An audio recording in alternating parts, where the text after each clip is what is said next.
Hey, Lord of the Rings fans, this is Angmar, the Iron Home.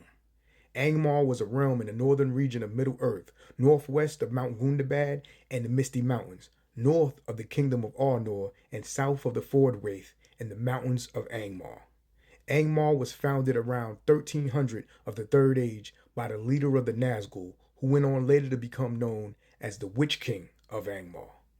From the forest of Greenwood the Great, later to become known as Mirkwood, Sauron's power began to grow and spread, and the Nazgul appeared in Middle-earth again.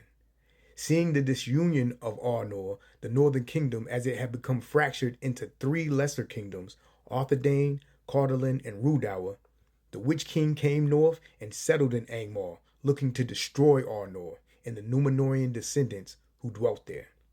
It's important to note that no one, and I mean absolutely no one, knew that the Witch King was indeed the Lord of the Nazgul and Sauron's chief servant until many, many years later.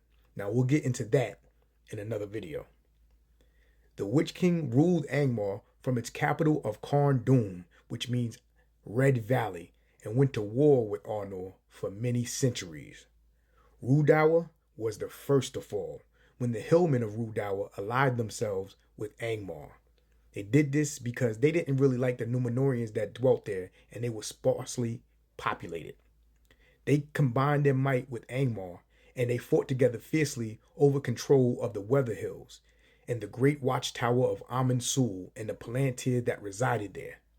In 1409, Angmar attacked Cardolan and burned and destroyed the watchtower of Amon Sul, and King Argaleg I of Arthedain was slain. But luckily, the Palantir had been removed to Fornos, the more fortified capital of Arthedain, the previous being Annúminas. The last prince of Cardolan was slain in that same year. Later, during the Great Plague, Sauron sent forth, the realm of Cardolan dwindled, and the Witch King sent fell spirits to occupy the sacred burial mounds there known as the Barrow Downs, and thus Cardolan could not be retaken due to the menace of the Barrow-wights which now dwelt there. Angmar was eventually pushed back by Arthedain with the help of Lindon and Gondor, but war raged on. Finally, in the year 1974, the Witch King was finally victorious in driving off the last king of Arnor, Aradui, who fled to the ice bay of Foreshell and died there in a storm when his ship sank and the Palantir of Arnor were lost in the sea. The realm of Angmar was victorious, and the Witch King took over the capital of Fornos until help was sent north by King Eärnil, who sent his son Eänor. With the combined help of Lindon, elves from Rivendell that were sent by Elrond and were led by Glorfindel, and the horsemen from the Vales of Anduin, the Witch King and his forces were finally beaten and Arnor liberated, even though it was far too destroyed to rise again. Now here are a couple fun facts I wanted to add to the video. Now after the Witch King's defeat in Arnor, when he was fleeing, he actually challenged Prince Eänor to combat. And Eänor was with the smoke. Eänor was like a great fighter, and he wanted to fight the Witch King.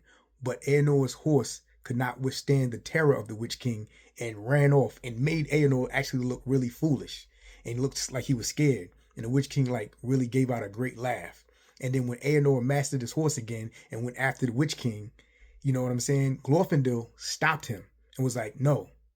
And this is where the prophecy of the Witch King comes from Glorfindel. He says, no, by the hand of no man will he fall. And so they let the Witch King go, and he fled south, and he went to Mordor, reunited with the other Nazgul, and they took Minas Ithil and turned it into Minas Morgul. All right? Another cool fact is, in the Fellowship of the Ring, when we see in the chapter of the Barrow Downs, when the hobbits go through the Barrow Downs and are captured, we see Tom Bombadil come and he rescues them and he throws down the mound and he brings out a couple of cool things, you know, and one is like a brooch that he got from the mound. Now, Merry had a dream that he was being attacked by the men of Carn Dûm in the night. And most people think that he somehow embodied the last prince of Cardolan in that dream, and that he was attacked. And maybe that brooch was for his betrothed.